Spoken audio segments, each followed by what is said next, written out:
તમે પાર્ટ 1 માં ખોડિયારમાંના દર્શન તો કરી લીધા, હવે જઈશી કમળાઈમાંના દર્શન કરવા કદમગીરી, અને એમાં થયું કઈક આવું. તો જય માતાજી બધા કલે જાવ ને આપણે ખોડિયારમાંના મંદિરેથી દર્શન કરીને નીકળી જા કદમગીરી બાજુ, અને રસ્તામાં તડકો લાગ્યો તો ઠપકારી લીધી એક સોડા. માતાજીનું મંદિર છે ડુંગરની ટોચ ઉપર, આપણે હાલીને નહોતું જવાનું, રસ્તો છે જોરદાર, એટલે ગાડી ઠેક મંદિર સુધી વહી જાય એમાંથી. અહીં આપણે માતાજીના દર્શન કરવા તો જઈએ છીએ, પણ રસ્તામાં બહુ ધ્યાન રાખવું પડે, કેમ કે ક્યારે કયું વાહન આવી જાય નક્કી ન રહે. અને પછી રસ્તાનો નજારો જોતા જોતા આવી ગયો માતાજીનું મંદિર, પછી ગાડી મૂકીને વહી ગયા માતાજીના મંદિરે. અને આ મંદિરે કોણ કોણ આવી ગયું જરા કોમેન્ટ કરી નાખજો.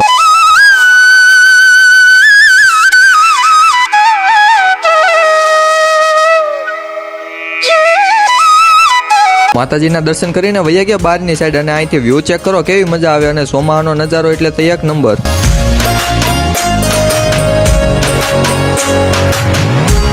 અને આ જગ્યા ઉપર આ બંગલો દેખાય છે, કોનો હોય કોઈને ખબર હોય તો જરા કોમેન્ટ કરી નાખજો. આવી બધી જગ્યા ઉપર ફરવા જવાનું હોય અને થોડાક દોસ્તર હોય એટલે મજા જ આવ્યા કરે. અને આ જગ્યા ઉપર હોળી પ્રગટાવવામાં આવે છે, જે ઘણા દૂર સુધી દેખાય છે. અને પછી અમે આવી ગયા માતંગ ગુફામાં દર્શન કરવા. આ ગુફાનો કોઈને ઇતિહાસ ખબર હોય તો જરા કોમેન્ટ કરી નાખજો. અને કરી લીધા વારા ફરતી દર્શન. પછી માતાજીના દર્શન કરીને નીકળી જાય. અને હા, હવે આપણી ગાડી બંને માલ છે, કેમ કે ઢાળ છે એટલે ગાડીને ચાલુ કરવાની જરૂર જ નહીં પડે. એમાં શોધું એવું કે રસ્તો થોડો કાટાવડો છે, એટલે ગાડી જોઈને નાખવી પડે, નકર ક્યાં ના ક્યાં વયા જાય નક્કી જ ન રહે. અને હવે જવાનું તો બગડાણા, એ આવશે પાર્ટ 3 માં, તો જોવાનું ભૂલતા નહીં. અને આજનો વ્લોગ આપણો અહીંયા સુધી ગમ્યો હોય તો લાઈક, શેર અને સબસ્ક્રાઇબ કરી નાખજો. મળીએ એક નવા વ્લોગ વિડીયોની અંદર. ત્યાં સુધી બધાને જય માતાજી.